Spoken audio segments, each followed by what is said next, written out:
recours suprême mais dossier bi ni mu gaawee en tout cas même bu nekkee ne gaawul mu war a gaawee bu ñeneen ñi bu ñu amoon jugement bu gaaw boobu amaana kaso bi du feesee noonu. Très bien. Merci beaucoup Ahmadou Bamba ci fi mu daanalee jëm ci peut-être les lenteurs yi ñuy faral di nemmeeku te nit ñi di ci kaas dañuy desandi ba tey ci waxtaan wi daal di ñëwaat un peu ci Assemblée nationale. Alors Shadia ban lecture ngay def ci choix bi nga xamante ne groupe parlementaire Takku Wallu def nañ ko ngir bañ a déposer seen recours bi foofee ca conseil constitutionnel bu ñu gisee ñi nga xamante ne nag ñoo di ña ca des itam dañoo forclos ñoom faf doon wut lu leen matal groupe parlementaire.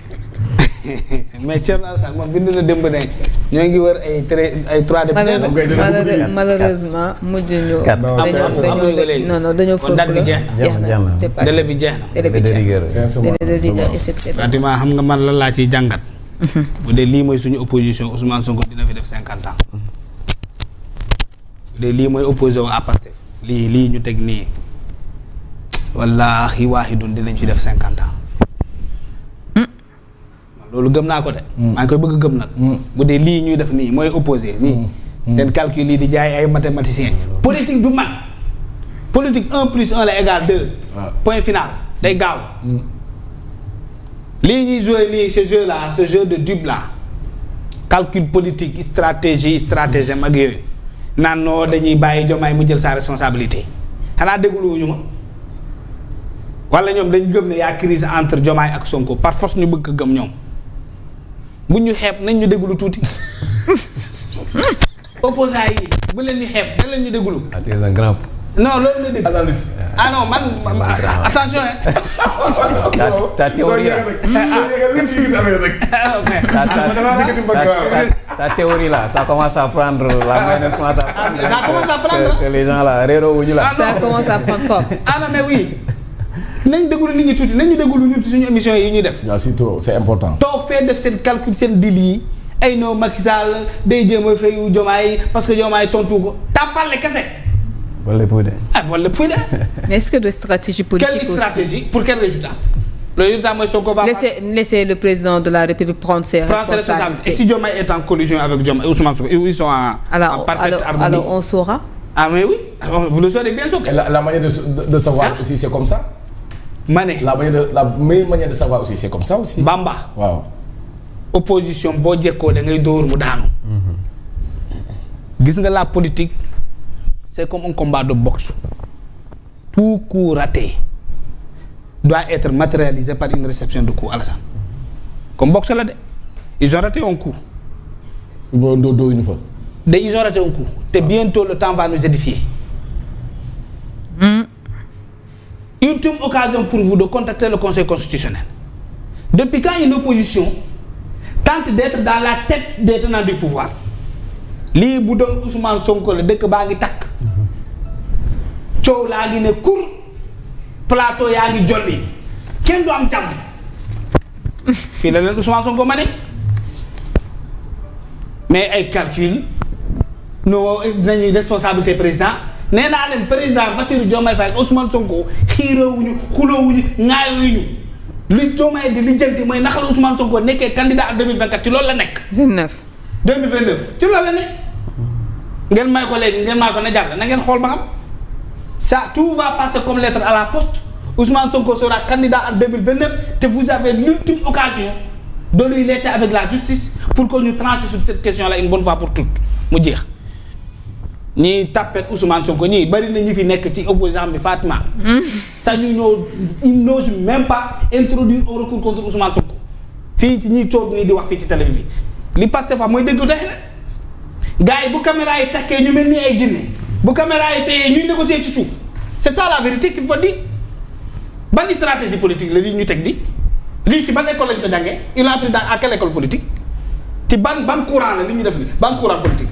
wala ñoom ay pacifiste la ñu léegi Ousmane mi nga xam ne démb ku yëngatu mu dëbb la ba nga mokk politiquement parlant du la may benn jàmm il n'était pas hésitant dans ses choix politiques dans ses décisions il a tout fait pour que ce qu'il voulait arrive dem forcer procès ñu convoqué ko ñëw mu dem barricade këram contre la police contre la gendarmerie contre l'armée dara xew ñu convoqué que procès mu ne ñëw ma. génn këram toog fa heure bi ko neex jël lancé taxaw ci buntu këram ne la marche de la libération loolu lépp xew sous votre régime tey vous avez une ultime occasion de mettre fin à ce tralala politique inutile à mettre fin à ce forcing vous regardez vous devenez même complice de cette comment on appelle ça encore mot bi forfaiture politique ngeen naan woy non waaye yaa un député qui m'appelle naa ma wooy patron bi moo toog fa la moo joxe ordre patron bi une mascarade quoi. c'est une mascarade kii mooy patron bi moo toog fa la moo joxe ordre ñu mënuñ ci dara ñun wula nañ bëggoon nañ déposer kii du déposer recours bi patron bi toog fee da ngeen xam moom la lay wax ak Diomaye patron bi da ngeen xam moom la lay wax ak Macky ak Ousmane Sonko ainsi de suite ngeen toog li nga xam ne lii moo waroon leeral mbiri tey ngeen duggoon recours boo leen amul sax ñoo au moins vous avez fait l'effort d'introduire un recours ensuite nous dinañ toog ci plateau bi mais justice passive la naan da ngeen di may Diomaye mu assume Diomaye ak Ousmane Sonko da ngeen leen mën a séparer c'est les deux faces d'une seule pièce politiquement parlant et bientôt dans quelques mois vous le saurez Fatima. waaw léegi nag sa sóoree boobu nga wax noonu nag savoir boobu la ñëpp bëgg a xam nga aussi lii nii xiini mii ne gii daa war a jeex. waaye amul xiini nii nee naa Diomaye sama ko jëm. si nga yow mën naa déglu une journée bu ma waxee benn gi yëkkati ko dama ne wax nga ba bàyyi dama ne bientôt on saura loolu nga wax bientôt vous saurez savoir boobu xam boobu la Sénégal yi yëpp war a def xam nga ban tey li xew si wàllum recours bi ma doon xaar si opposition bi defuñu ko neexuma de ak maa metti mais damay si am lu may njàngat parce que man nee naa la bu ma toogee damay fexe ba jël émotion teg ko na ne Aïssata Tall Sall man gëm naa ne xam naa ne du làmbaatu ñu nekk si benn contexte bu inédit mooy dañoo nekk fii ñii naan Sonko mooy Diomaye mooy Sonko Sénégal fa lañ toll cool yi ñi naan Sonko nekkatul Diomaye ñi naan Diomaye nekkatul Sonko waaye loolu dafa war a dañoo war a xam loolu daa war a am cëppaandaw ndax Sonko ba tey mooy Diomaye wala Diomaye ba tey mooy Sonko wala Sonko nekkatul Diomaye wala Diomaye nekkatul Sonko dafa war a am cëppaandaw mënuñu continuer nii xëy ni ba kañ ñan ñoo dugal loi bi droit apte ñan ñoo dugal loi bi droit majorité parlementaire bi ànd ak Ousmane Sonko ñu gën a xam si waa Pastef fan la après bu jugee fa fan la war a bujjee du si le président parce que Diomaye Diakhar Faye kan moo jël dernier ndogal bi du moom mooy jël dernier ndogal bi. promulguer la loi. merci beaucoup moom du président parce que Diomaye Diakhar Faye du moom la ñuy wax ne moom ma nga ca coalition Diomaye président ñii ñëw si plateau yi ñii waa Diomaye président bu leen neexee wax lii su boobaa Pastef wax la leen dañoo bëgg a continuer